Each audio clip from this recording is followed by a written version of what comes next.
a deep of compassion, a hushed sanctuary. That is what Savitri is. Savitri is sanctuary, compassion also, deep of compassion, a hushed sanctuary. Her inward help unbarred, a gate in heaven. That little help is there and it takes you to heaven. Love in her was wider than the universe. Love in her was wider than the universe. Love in her was wider than you. What a line, you see. The whole world is small compared with that love, you see. In other words, the world cannot hold her love. World cannot hold her love. Love in her was wider than the universe. Now, this is a beautiful thing, you see. Love in her was wider than the universe. That is what Savitri is there. Now, in the book of love, the description is, and Satyavan gathered all Savitri in his embrace. All Savitri in them. So that love is in fact then wider than Savitri herself, you see. He gathered all Savitri in his embrace, you see.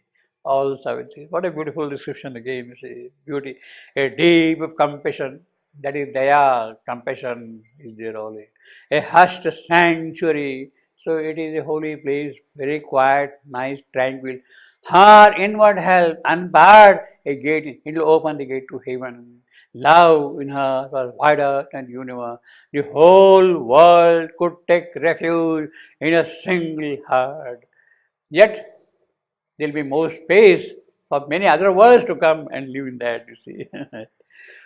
The great unsatisfied Godhead, here, the great unsatisfied Godhead, the great Godhead, that is Satyavan, that is love, God of love.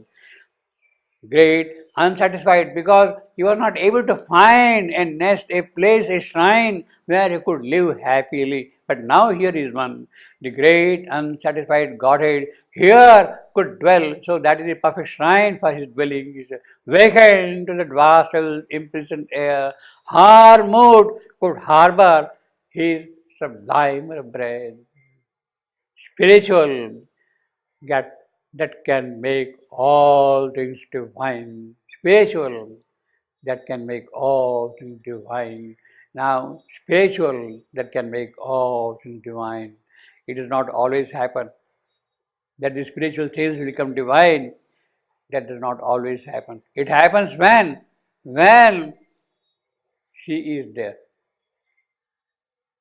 You may be spiritually great, etc., etc., all that. That does not still become divine. That happens when she is there. The great unsatisfied Godhead here could dwell, vacant to the vassals imprisoned air. Her mood could harbor his sublime prayer. Spiritual, that can make all things divine. For even her girl to secrecies of light.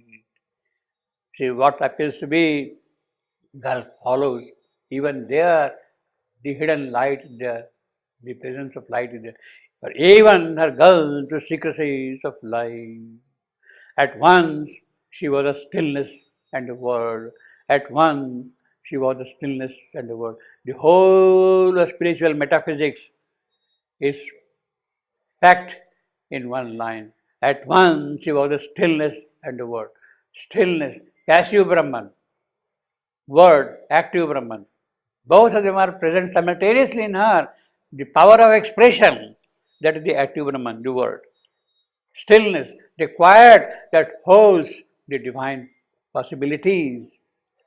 The passive and the active, the dharmic and the passive Brahman, both of them. She is holding both of them simultaneously in her field. She is at once, and not that now this and now then, knowledge simultaneously. Both of them are present in us simultaneously. At once, she was a stillness. And what a powerful line this is, metaphysically also. A continent, a self-diffusing peace. A continent, a self-diffusing. The peace itself is flowing from that continent. You see. An ocean of a trembling virgin fire. An ocean of a trembling virgin fire, purity of fire, the strength, the silence of the gods, were hers. See, this is a sheer poetry, you see, you can't. At once she was stillness and warm, a continent just a diffusing pale, an ocean of a traveling virgin fire. The strength, the silence, the gods were hers. Both silence and strength of gods were hers, you see. She is in possession of both of them. In her, he found a vastness like his own. In her, he, of course, stands for love, God of love, for whom Savitri is the perfect bride. In her, he found a vastness like his own. So both of them are there, vast. Love in her was wider than the universe, and yet he could embrace all Savitri in his class, you see. In her found a vastness like his own, his high, warm, subtle ether. He refound, see, he had lost it. He had gone into the void, and his ether of joy, of happiness, of wideness, of beauty that he had lost, he has refound now in Savitri. See.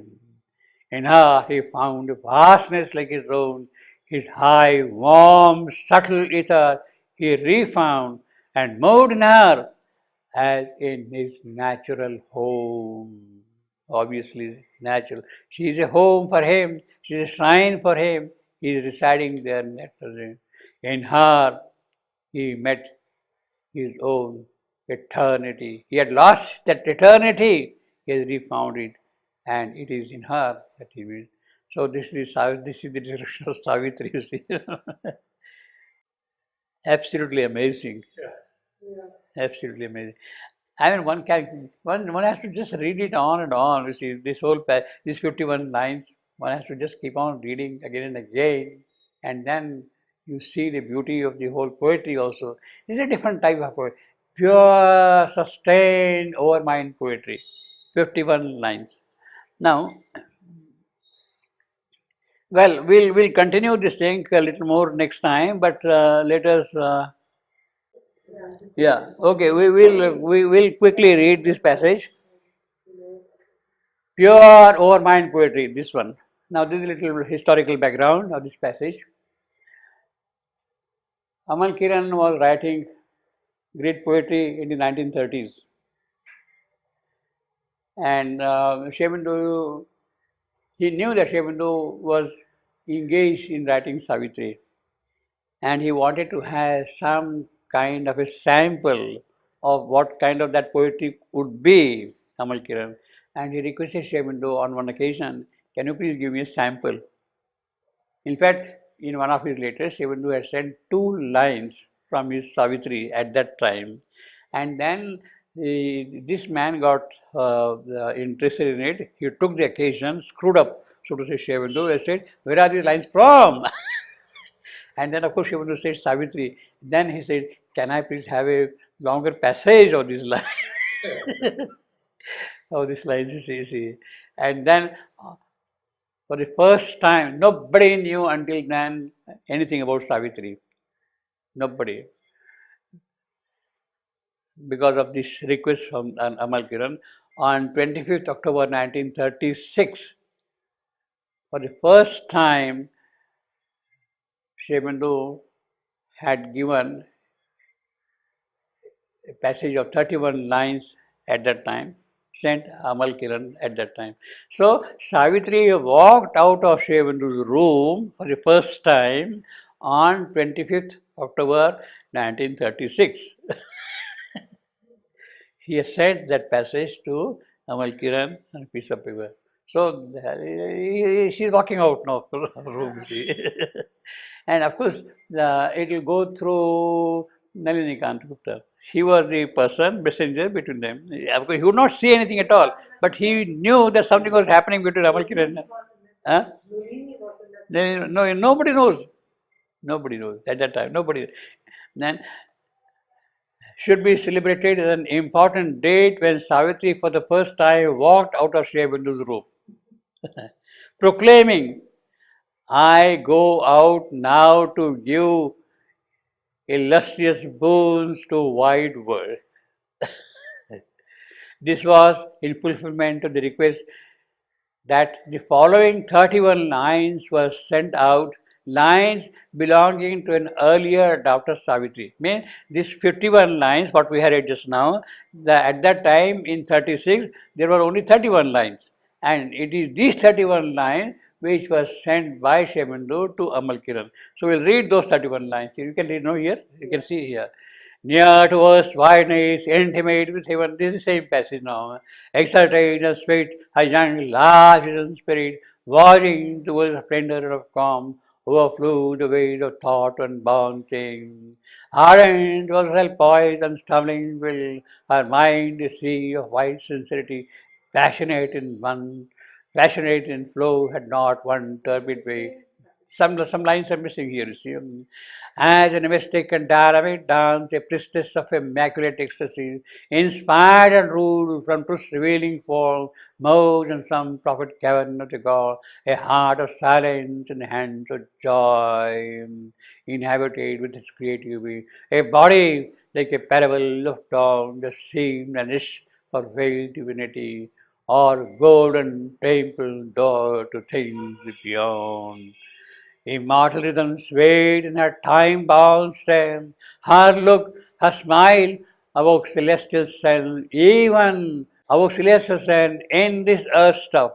What we are here is in this earth stuff. In the latest version, it is even in earth stuff. See, that little changes the poetry, you see. In this earth stuff, and their intense delight poured supernal beauty on men's lives. The great unsatisfied Godhead here could dwell, vacant to ourselves, imprisoned air. Her mood could harbor his sublime embrace, spiritual that can make all things new. You see now, many of these things are missing here. Suddenly you are jumping now to this one, let's say, or almost towards the end. In other words, those 20 lines you have added afterwards. The great unsatisfied Godhead here could dwell, vacant to ourselves, imprisoned air. Her mood could harbor his sublime. That word simile, etc., they are all later additions, you see. For even her gulf of secrecies of light, at once she was the stillness and the word, a continent of diffusing peace, an ocean of untumbling virgin fire. A continent of diffusing peace. At once she was the stillness and the word, a continent of diffusing peace, an ocean of untrembling virgin fire. In her he met a vastness like his own, his warm, high, subtle ether he refound, and moved in her as in his natural home. Now, that was the 31 line passage in 1936. Shemin added those few descriptions now, which we have seen just now. And the poetry has changed totally again with those additions, you see. Now, about this draft, Shebendo wrote to Amal Kiran in 1936. This passage is, I believe, what I might call the overmind intuition. Now, this overmind intuition, he is saying overmind intuition in 1936. But later on, he revised his own classification, and then he says that this is pure poetry coming from the overmind proper. He is making it a little lower, overmind intuition. But here, this is pure overmind intuition itself. Overmind poetry itself completely, you see. At work, expressing itself in something like its own rhythm and language. It is difficult to say about one's own poetry, obviously, but I think I have succeeded here, and in some passages later on, in catching that very difficult note of the overmind in separate lines or briefer passages. A few lines at a time, I think it comes not unoften in Savitri, you see. The final text consists of 12 sentences, 51 lines. This is all pure overmind poetry on a sustained level of inspiration throughout. Now, this is very, very rare. There are lines here and there by Wordsworth, by others also. One single line coming from the overmind. As I told you, voyaging to strange seas of thought alone. Wordsworth line. Shebendo calls it coming from overmind. You see, directly. You see. The Vedic poetry, the whole of Vedic poetry is a sustained poetry coming from Overmind. So in English, this is one of the rarest kind of a passage having that sort of thing. Now it is not that throughout Savitri we had this inspiration. There are influences of other type, there are levels of poetry altogether, but the purest example is this one. There are a few more passages in Savitri which come, but this is absolutely the finest kind of a passage, 51 line, na plus ultra, nothing beyond it. As far as poetry is concerned, nothing beyond it, na plus, nothing beyond it. You see. Na plus ultra, that is a phrase which is used in Greek mythology. They thought that the earth is a flat place. And then if you go on the ocean, you reach the pillars of Hercules. Pillars of Hercules. Beyond pillars of Hercules, there is nothing. Beyond pillars of Hercules, there is nothing. Na plus ultra. Beyond that, nothing. You see, emptiness. You plunge into vacuum or whatever it is. Well, this is what happens in our case also. Although we are on a spherical surface, beyond the surface is all vacuum again. Na plus ultra, you see. Beyond that. So this is the sheerest kind of poetry. Beyond that, in other words, when you say na plus ultra, the best that has come into expression, the human expression, the mantric poetry, is the overmind poetry. The poetry which is there beyond, that has not yet appeared in our expression. When the supramental world will be active, dynamically working and all that kind of, then it will be a different type of a poetry altogether. The rhythm will sway the movement to the truth itself, you see, at the time. So the word and the action will be simultaneous with that of truth action itself, you see.